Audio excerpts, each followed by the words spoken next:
The wind off the reed yuki was a constant, mournful companion, a deep sigh against the ancient stone of the abandoned lighthouse. Seth stood at its apex, the vast, churning expanse of gray-green water stretching to a bruised horizon. He wasn't watching for ships, nor was he contemplating the sublime power of nature. He was simply observing, a detached habit he'd cultivated since childhood. The world moved around him, a chaotic symphony of human endeavor and natural indifference, and Seth was merely an appreciative, if uninvested, audience. Below, the spray hammered the rocks, a rhythmic, percussive beat to the wind's lament. His worn, leather-bound sketchbook lay open on the parapet, a charcoal drawing of the tempestuous sea half-finished, capturing the brutal energy without a hint of his own emotion. His hands, though skilled, were steady, almost clinical in their precision. He had long ago learned that emotion, like an uninvited guest, only muddied the clarity of perception. A distant, persistent bleating broke the natural symphony. It was the ancient Emma rover belonging to Cole Sophia Hemlock, the nearest thing to a neighbor Seth had, though Hemlock's cottage was a good 5 miles inland. Hemlock only made the trek to the lighthouse if something truly unusual had occurred. Seth watched the vehicle navigate the treacherous track, a plume of dust like a phantom chasing it. He felt no surge of anticipation, only a mild curiosity, a flicker of interest in what disruption Hemlock might bring. The old man, wind-burned and smelling faintly of brine and pipe tobacco, clambered out, clutching a thick, official-looking envelope. "Seth, you're a hard man to find, even out here," he bellowed over the wind, his voice raspy. "This came for you. Special delivery," they said, from some fancy law firm in the city. Seth took the envelope. It felt heavy, substantial. The return address was indeed from a prominent firm he recognized by reputation. He broke the seal with a thumbnail, the paper rustling stiffly. Hemlock, meanwhile, was already shouting about a good catch of cod before rumbling off in his Emma rover, leaving Seth once again to the company of the wind. The letter was concise, formal. It informed him, in no uncertain terms, that his great-aunt, Ilara Blackwood, had passed away. A great-aunt Seth had never met, barely even knew existed, a name whispered in hushed tones by his parents years ago before being dismissed as no longer relevant. More startlingly, it stated that he, Seth, was the sole beneficiary of her estate, which included the entirety of Blackwood Manor. Blackwood Manor. His parents had always lived a quiet, unassuming life, meticulously avoiding any mention of their past beyond immediate family. This inheritance was an anomaly, an unexpected fissure in his carefully constructed, detached existence. The letter urged his immediate presence. There were matters to discuss, a will to be read, an estate to be managed. Seth stared at the distant horizon, the gray sea mirroring the sudden, unexpected uncertainty within him. He felt no grief for a relative he never knew, no excitement for sudden wealth. Only a growing, reluctant curiosity.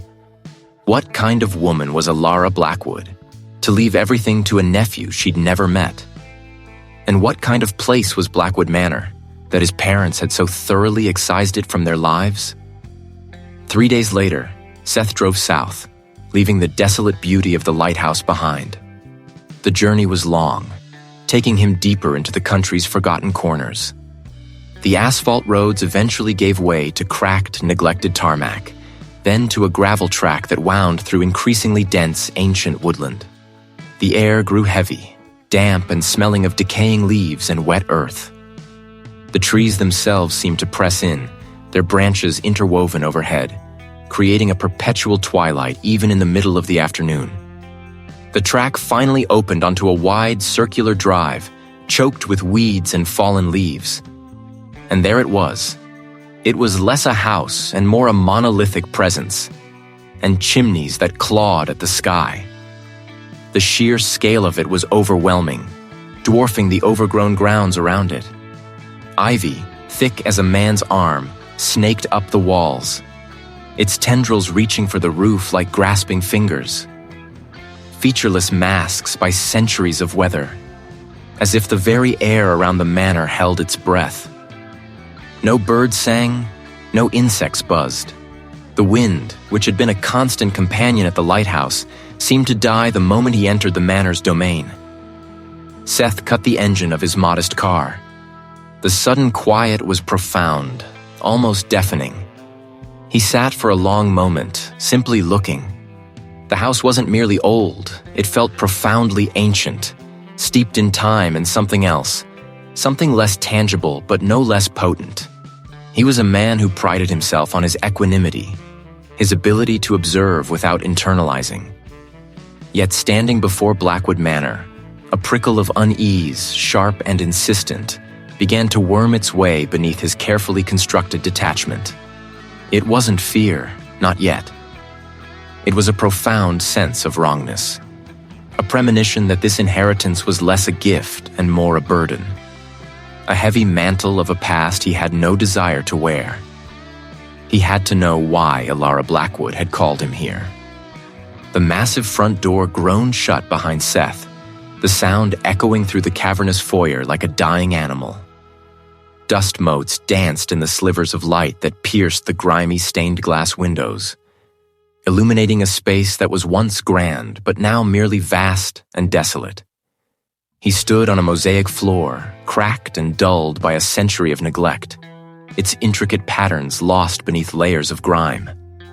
Seth, ever the pragmatist, forced himself to breathe deeply, to catalog the immediate sensory input.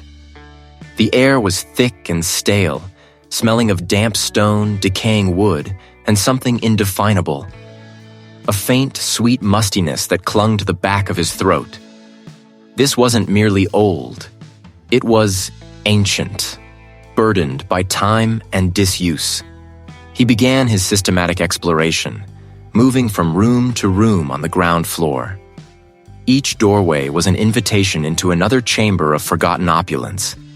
The drawing room, with its faded silk wallpaper peeling in languid strips, contained a ghostly arrangement of sheet-draped furniture, like monuments to a vanished life. The library, lined with shelves of leather-bound tomes, their spines crumbling, offered the promise of forgotten knowledge. But the air within it felt particularly heavy.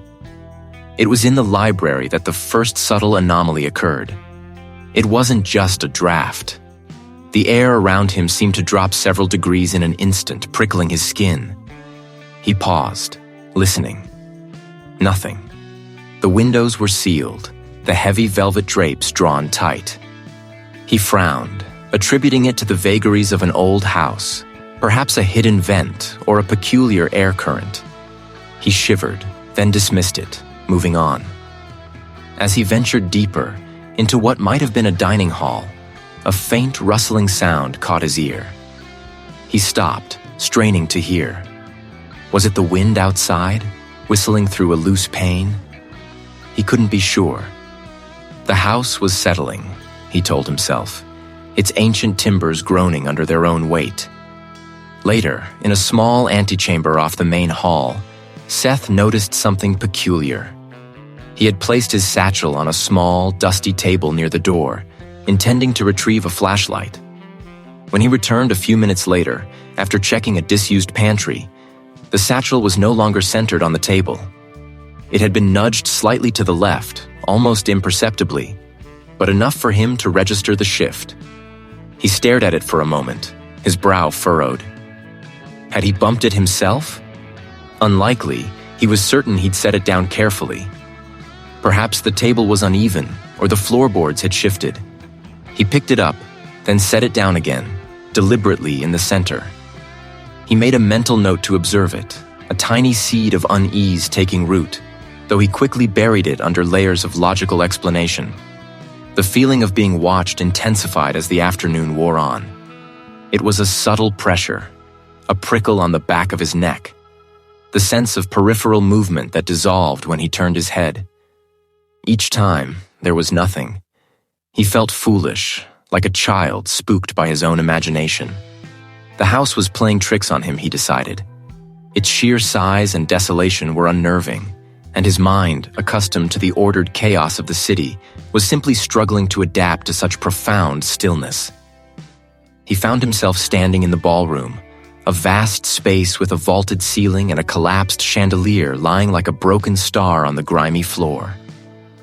The windows here were larger, admitting more light, but even that failed to dispel the pervasive gloom. He felt a sudden, inexplicable urge to leave, to step outside and breathe fresh air, to escape the suffocating presence of the manor. He pushed the thought away. He had work to do, a job to complete. This was just an old house, decaying and neglected, its quirks merely a testament to its age. Nothing more. A silent, persistent weight on his soul. He told himself it was just the dust settling, the old house breathing, but a shiver, entirely unbidden, traced a path down his spine. The equanimity he prided himself on felt like a fragile shield, already beginning to crack. The ballroom was a tomb of forgotten grandeur. Seth stood amidst the debris, the fallen chandelier like a monstrous broken spider, its crystal tendrils scattered across the grimy floor. The air was thick with the scent of salt, decay, and something else, a faint metallic tang that pricked at the back of his throat. His gaze drifted to a large, ornate fireplace, its mantel carved with grotesque, almost pagan-like figures. It looked out of place, too elaborate for a simple lighthouse, even one this grand. One of the figures, a twisted, screaming face, felt loose. He pushed. Dust motes danced in the weak beam of his flashlight as he peered inside. The air was stale, heavy, as if it had been trapped for decades. His fingers brushed against something brittle, papery. With a grunt, he pulled out a stack of leather-bound journals, their covers cracked and warped, and a bundle of yellowed letters tied with a faded ribbon. A wave of nervous excitement mingled with a profound sense of intrusion washed over him. This wasn't just old junk. This felt deliberate, concealed. He carried his finds to a relatively clear spot, sweeping away debris to make a makeshift reading area. The journals were ancient, their pages thin and brittle, filled with spidery, faded script.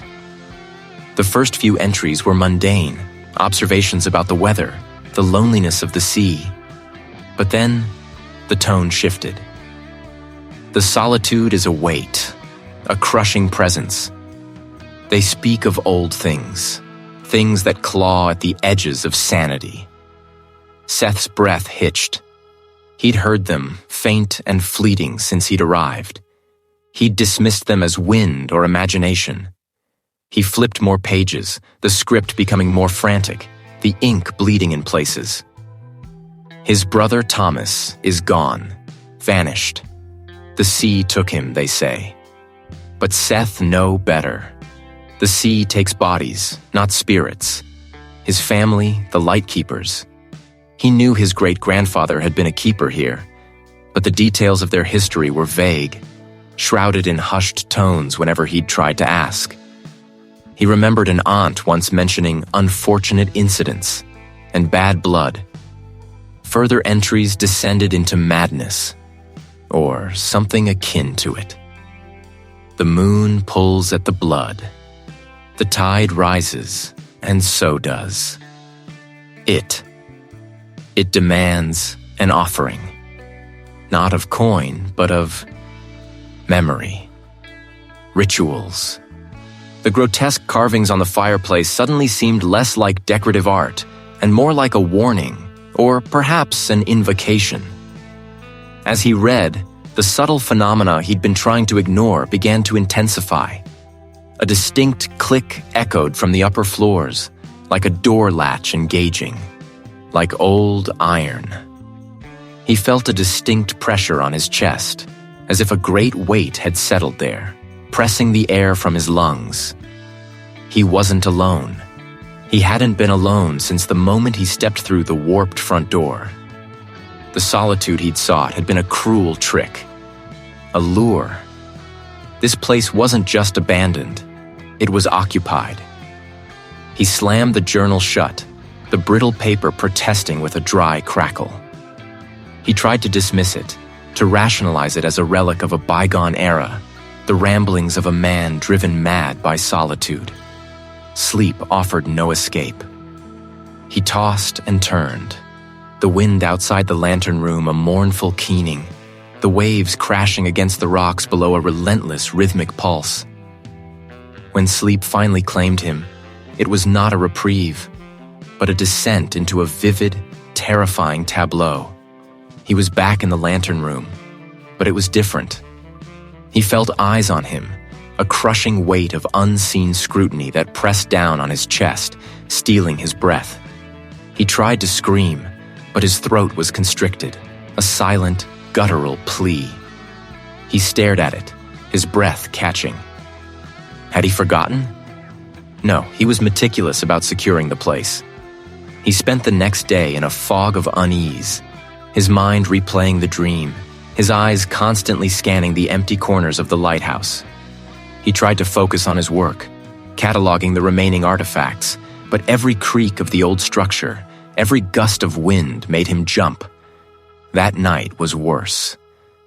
The nightmares returned with a vengeance, more potent, more real. He felt phantom hands on his shoulders, pushing him, guiding him towards the precipice of the tower, towards the roaring sea below. He fought them, thrashing in his sleep, his heart pounding a frantic rhythm against his ribs. He woke to a sharp, stinging pain on his left forearm. He looked down, his eyes widening in disbelief. Etched into his skin, as if drawn by a single malicious fingernail, were 3 faint parallel lines. Not scratches exactly, but marks of undeniable origin. They weren't there when he went to sleep. His sleep became a battlefield. He would drift off only to be jolted awake by the sensation of being pressed down, suffocated, or by the distinct sound of something heavy dragging across the floor above him, even though he was at the very top of the tower. One morning, he descended to the kitchen to make coffee, his eyes gritty from lack of rest. He stopped dead in the doorway. The heavy iron skillet, which he had left hanging neatly on its hook, lay on the stone floor several feet away from the hearth. It hadn't fallen. It looked as if it had been thrown with considerable force. A dull clang resonated in his ears, a ghost of the impact. Seth stared at it, his mind racing, trying to conjure a rational explanation. An earthquake? No, he hadn't felt anything. A rodent? Impossible. The skillet weighed a good 5 pounds. His grip on reality began to fray. He'd accuse the unseen presence, then immediately chide himself for his foolishness. He knew he was exhausted, knew sleep deprivation could play tricks on the mind. But the physical manifestations, the marks, the moved objects, were undeniable. They were anchors in a sea of encroaching madness. The light still swept its lonely beam across the churning sea, a beacon of order in a world that was rapidly losing its sense for Seth. He was no longer alone in the lighthouse. It was touching him, marking him, asserting its terrifying existence. Seth was trapped, and the lighthouse, once a refuge, had become a cage for his rapidly unraveling mind. The rhythmic sweep of the light across the churning sea offered no comfort, only a stark reminder of his profound solitude. Watchful. He needed answers, and he needed help. His phone, a flimsy shield against the encroaching madness, was the first line of defense. He pulled it from his pocket, the screen a brief, reassuring glow in the dim hallway. No signal. He wasn't surprised. The lighthouse was remote, but not this remote. He tried again, moving to the small, dusty windows, craning his neck toward the sea, then towards the land. He tried calling emergency services, then his sister, then anyone he knew. It was as if the lines themselves had been severed, not just for him, but for the entire world beyond these granite walls. Frustration, sharp and hot, spurred him towards the small, cluttered study he'd found on the second floor. Perhaps an old logbook, a forgotten chart, anything that might shed light on this place's history. Or, failing that, his laptop. He'd brought it, optimistically hoping to finish some work. He flipped open the lid, the familiar whir of the fan a momentary comfort. He tried to connect to a non-existent Wi-Fi, then to his phone's hotspot. Both failed. It wasn't just dead. It felt killed. He shoved it aside, his hands trembling. He turned instead to the shelves crammed with aged, salt-stained books. Dusty tomes on maritime law, nautical charts, and a collection of thick, leather-bound journals. He pulled one down, the brittle pages smelling of forgotten sea spray and mildew. The first few entries were mundane, detailing weather patterns, supply deliveries, the occasional passing ship. But as he flipped further past the neat, methodical handwriting of various keepers, he found a shift. August 14th, 1903. The light behaves strangely, flickers. The wind, it carries voices. September 2nd, 1903. His sleep is disturbed. Footsteps above him. When Seth knows Seth am alone. Seth hear the sea, but it sounds like weeping. October 1st, 1903. He wants the light. The light is his. The handwriting grew erratic, scrawled and desperate. It will not let him go. Seth am the light, and the light is him. Always. Seth slammed the book shut, the thud echoing too loudly in the quiet room. It binds him. The words resonated with a terrifying familiarity. He was being bound, too. He had to leave. Now. The thought was a sudden, primal surge of instinct. He scrambled for his keys, his small backpack, anything he could grab. He hurried down the spiraling steps, his heart hammering against his ribs. The main door, heavy and oak, felt impossibly thick. He wrestled with the bolt, his fingers fumbling in his haste. It grated open with a groan that sounded like a sigh of resignation. Outside, the air was heavy and still, the usual biting wind strangely absent. A thick, unnatural fog had rolled in, swallowing the path to his car, obscuring the landscape entirely. He could barely see his hand in front of his face. He pushed forward, his boots sinking into the wet, sandy ground.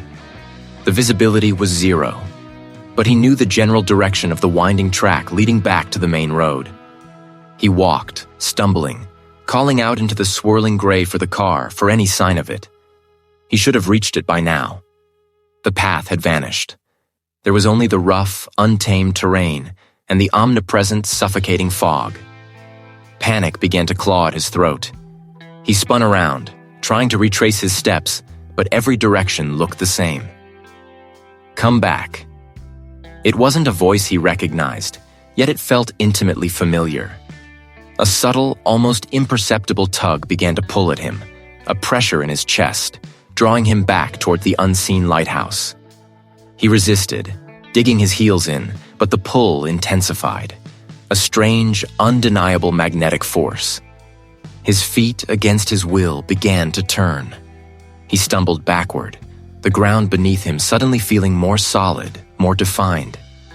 The fog seemed to part just enough, revealing the looming gray silhouette of the lighthouse, impossibly close.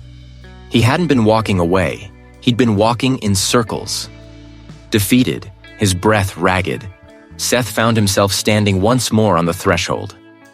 The door swung inward on its own, a slow, deliberate movement. As he stepped inside, a heavy thud echoed behind him. The door had closed. He reached for it, tugged at the handle, but it was locked, bolted from the outside. Or perhaps from the inside. He was trapped, utterly, irrevocably alone. He was its now. The horror of his isolation settled over him, thick and suffocating as the fog outside. Now it was a drum, amplifying the invasive thoughts that were no longer his own. You are alone. He'd tried to shake them off, these insidious suggestions. He'd told himself it was the isolation, the creeping madness of confinement. But they grew clearer, sharper, carrying a resonance that was utterly alien yet disturbingly familiar. They spoke of truths he'd buried, fears he'd denied, but twisted them into something grotesque. The first vivid hallucination struck him in the lantern room.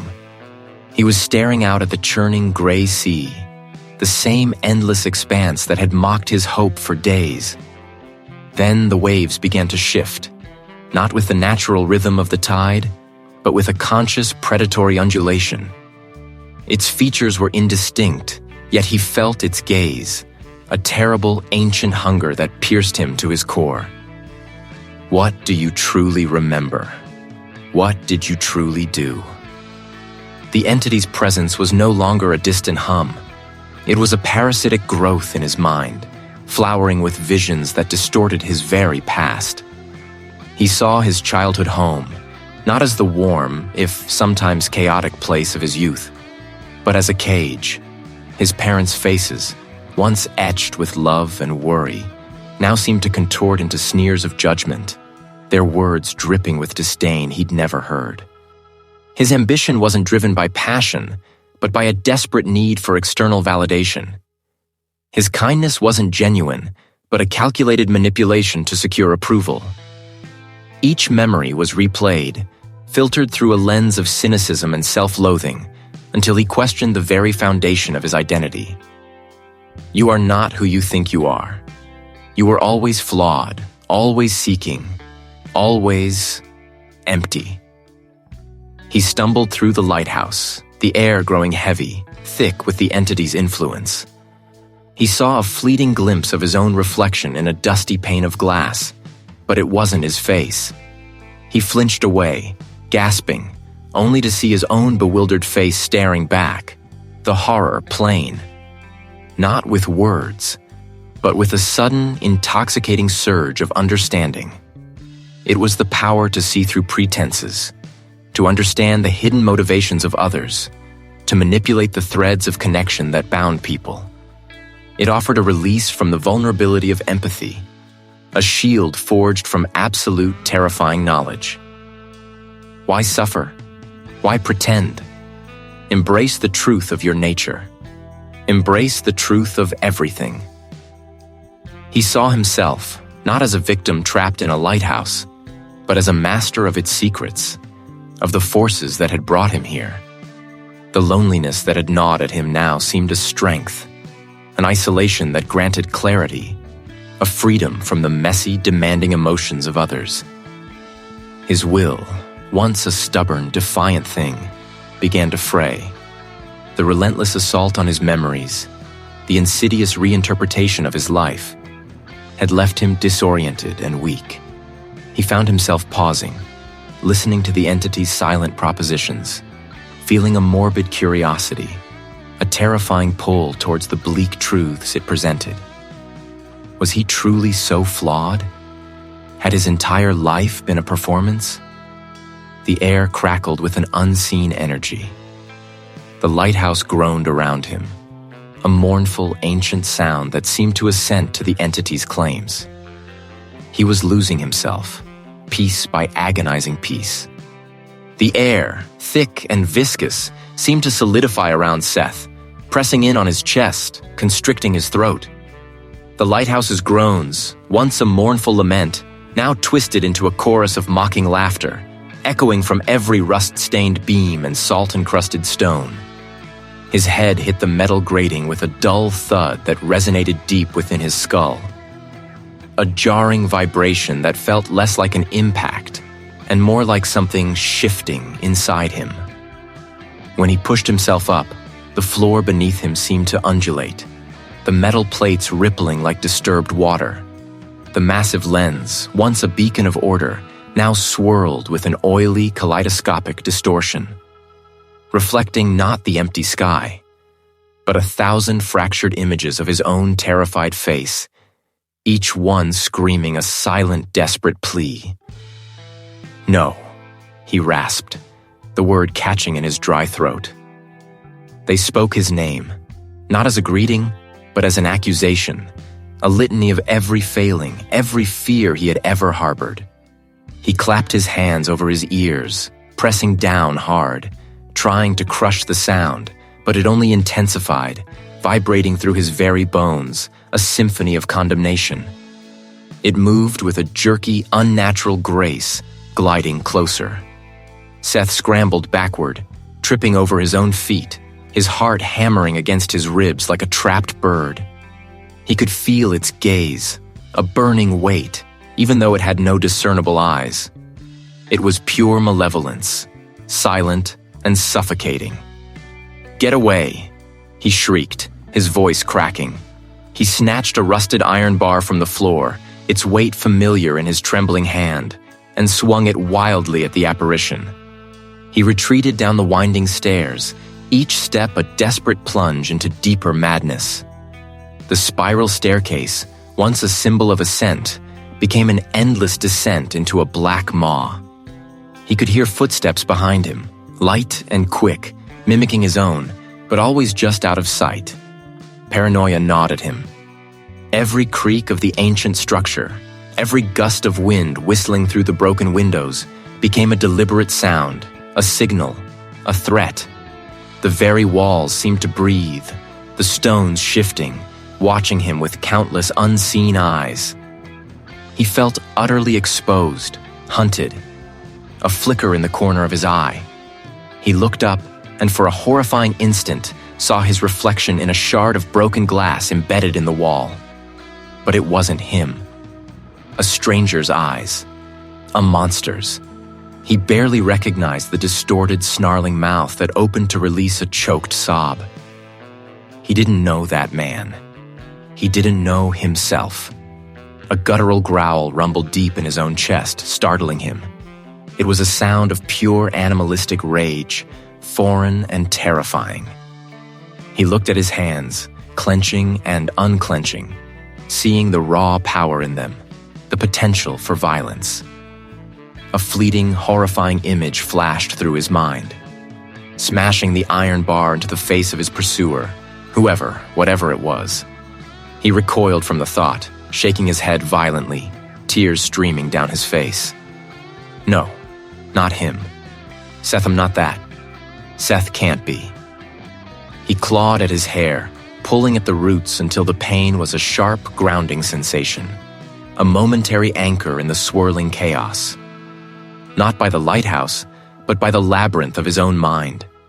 The walls of the small room began to shrink, pressing in, suffocating him. He could feel the weight of them, crushing him, grinding him into dust.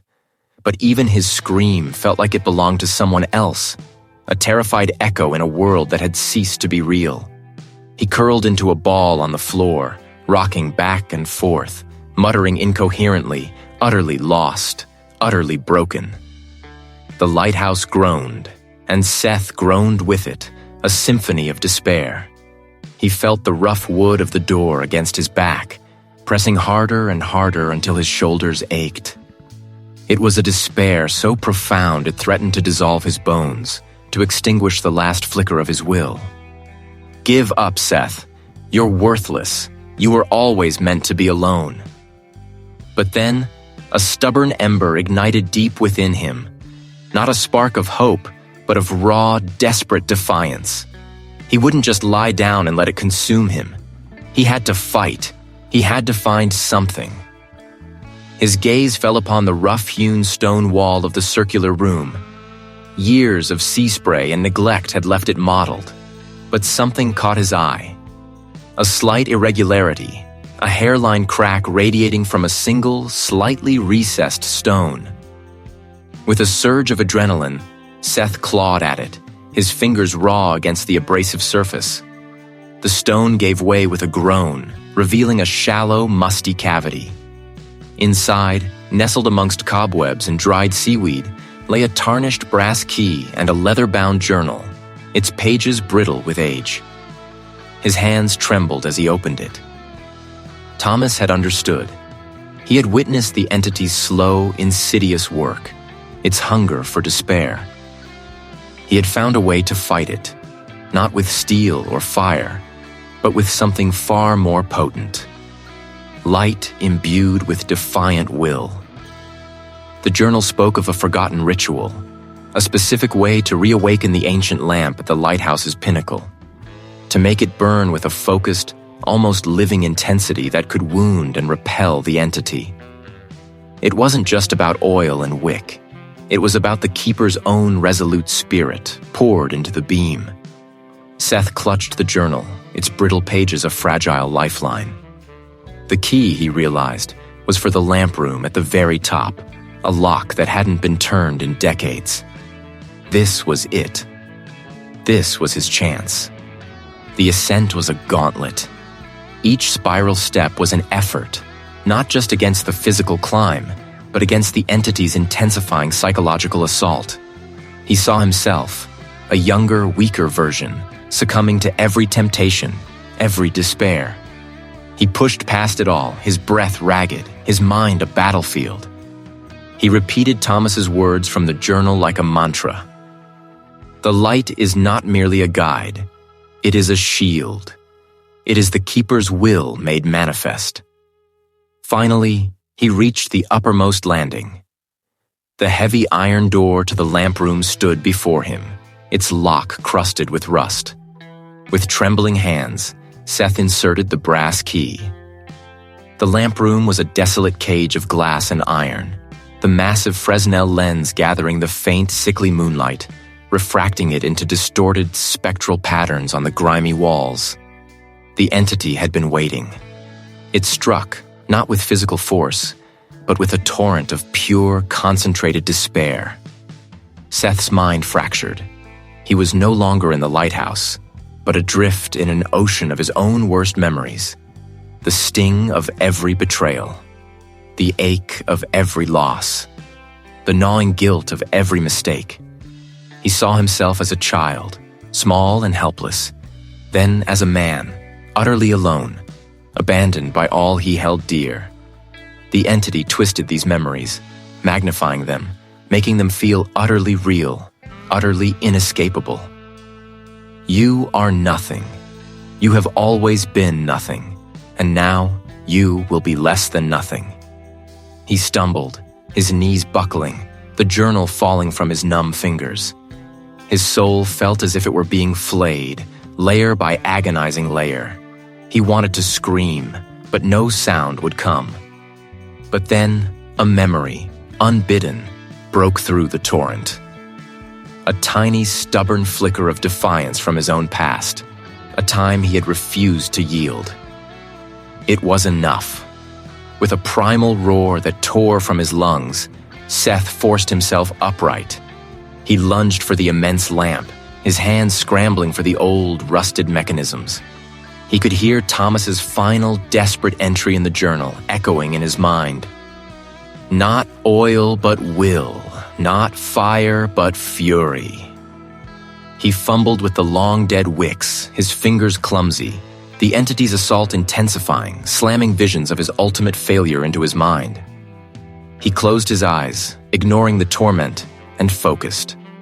He didn't have matches, no fuel, but he had rage. He had the burning refusal to let this thing win. He pictured a pure, white light, not from an external source, but from deep within himself, from the very core of his being that refused to break. He imagined it igniting the wicks, not with flame, but with sheer, unadulterated will. He poured every ounce of his defiance, his fear, his desperate hope into the lamp. He felt a searing pain, as if something vital were being ripped from him. But he pushed through it, a guttural cry escaping his lips. Not with the soft glow of oil, but with an incandescent, almost painful brilliance, a beacon of defiant, furious light. The entity shrieked. It was a sound that ripped through Seth's skull, a cacophony of pure agony and outrage. The crushing pressure in the room lessened, replaced by a violent, chaotic turbulence. Seth gasped, falling to his knees, utterly spent. His body trembled, his mind reeling from the psychic battle. He had wounded it. He had not destroyed it, not yet, but he had struck a blow, bought himself time, perhaps even a chance. The lamp burned on, a defiant sentinel against the receding gloom, its light a testament to the soul he had refused to surrender. He was on his knees, but the effort to remain upright was monumental. Every muscle screamed. Every nerve ending vibrated with residual phantom pain. His mind, once a fortress, felt like a shattered pane of glass, fragments still clinging precariously, threatening to fall away entirely. He had not destroyed. He pushed himself up, hands scraping against the rough stone. His legs buckled, threatening to give way, but he forced them to hold. He had to stand. He had to move. He had to see. His eyes, bloodshot and wide, scanned the familiar interior of the lantern room. The air was still. The furniture, a few rickety chairs and a rusted table, sat undisturbed. The world outside the lighthouse's walls, the churning, indifferent sea, continued its ancient rhythm. Everything appeared normal. But Seth was anything but. The physical toll was immense. His limbs felt heavy, weighted with an exhaustion that seeped into his very bones. His head throbbed with a dull, persistent ache, a testament to the unseen battle waged within the confines of his own mind. He reached up, touching his temple, half expecting to find a physical wound, a scar to match the invisible ones carved deep into his psyche. There was nothing, only the clammy coolness of his own skin. The psychological cost, however, was far more devastating. He was alive, yes, but the man who had ascended these winding steps weeks ago was gone, utterly annihilated. In his place stood a broken shell, haunted by the echoing screams of a battle no one else could ever comprehend. The entity, whatever it was, had not merely attacked his body. It had assailed his very soul, twisting his perceptions, violating the sanctuary of his thoughts. He felt defiled, tainted, as if a layer of his being had been scraped raw. The worst part was the uncertainty. Had he truly banished it? He would never again know true peace. Not in this place, perhaps not anywhere. Below, the spiral staircase stretched down into the gloom, a dizzying descent into the unknown. He had to get away from this place that had become both his prison and his battlefield. Yet, the thought of stepping outside, of rejoining a world that had remained blissfully unaware of the horrors he had faced, felt alien, impossible. How could he explain? How could he even live with the knowledge he now possessed? His gaze drifted to the vast expanse of the sea, its surface now calm, reflecting the first hints of sunrise. It was beautiful, serene, utterly indifferent, a stark contrast to the churning storm within him. His senses were heightened, or perhaps merely distorted. The world seemed sharper, more vibrant, yet simultaneously muted, as if he were observing it through a thick pane of glass, forever separated, and left an indelible mark. The lighthouse, outwardly calm, seemed to mock his internal turmoil, until the day he drew his last tormented breath. His eyes, once alive with a quiet determination, now held a deep-seated weariness, an ancient, profound sorrow that seemed to belong to the very stone of the abandoned lighthouse. The salt-laced wind, sharp and unforgiving, whistled through the broken panes of the lantern room, a mournful dirge for the man he used to be, gray and tempestuous under a sky the color of bruised lead. He felt nothing of the freedom that such a panorama should inspire, only a crushing weight, a profound stillness within his core that echoed the desolation outside. He tried to move, to descend the winding rusted stairs, to walk away from the ceaseless moan of the wind and the rhythmic crash of the waves against the cliff face. His body responded, sluggish and unwilling, each step a monumental effort. It wasn't a physical barrier that held him, but something far more insidious. A sense of wrongness, a profound disinclination to leave, as if his very cells had forgotten the concept of egress. The spiral staircase, once a path to escape, now felt like a tether, binding him to the unlit lantern, to the empty, echoing chambers below. He reached the base of the tower, the heavy, salt-pitted door within his grasp. A tremor ran through him, not of fear, but of an overwhelming, bone-deep exhaustion. The thought of stepping out, of facing the world beyond this isolated sentinel, felt like an act of betrayal. Betrayal to what, he couldn't articulate, but the feeling was potent, suffocating. He was meant to be here. He was meant to stay. He stumbled into the small, cramped keeper's quarters, the air thick with the scent of salt, damp, and something else. Something ancient and stagnant. An old logbook lay open on a rickety table, its pages yellowed and brittle. He saw his reflection in a cracked mirror on the wall. Eyes that held the depth of untold centuries. A face etched with a weariness that went beyond mere fatigue. He raised a hand, his fingers brushing the glass, and for a fleeting moment, he saw another face superimposed over his own, a gaunt. A faint, almost imperceptible hum started in the very foundation of the lighthouse. A low thrum that vibrated through the floorboards and up into his bones. It was the sound of the structure awakening, or perhaps the sound of him awakening to his new purpose. Not to escape, but to observe. To stand vigil. The light was long dead, but perhaps he was its replacement. Perhaps his presence, his perpetual silent watch, was the new beacon. A beacon of what, he didn't know, but the thought no longer terrified him. It simply was. Slowly, deliberately, Seth began to climb the spiral stairs.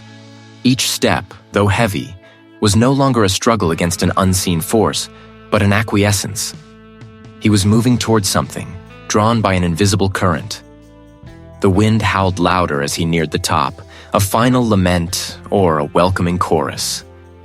He reached the lantern room, the shattered glass letting in the full force of the gale. He stood in the center, where the great lens had once cast its beam across the treacherous waters. He was here now, forever bound to this lonely sentinel. He was the keeper, though there was no light to tend, no ships to guide. The ocean roared below, the sky wept, and Seth, the man he once was gone. The horror was not over. It had merely found a new home, a new form, and Seth was its anchor, forever adrift in the desolate heart of the lighthouse.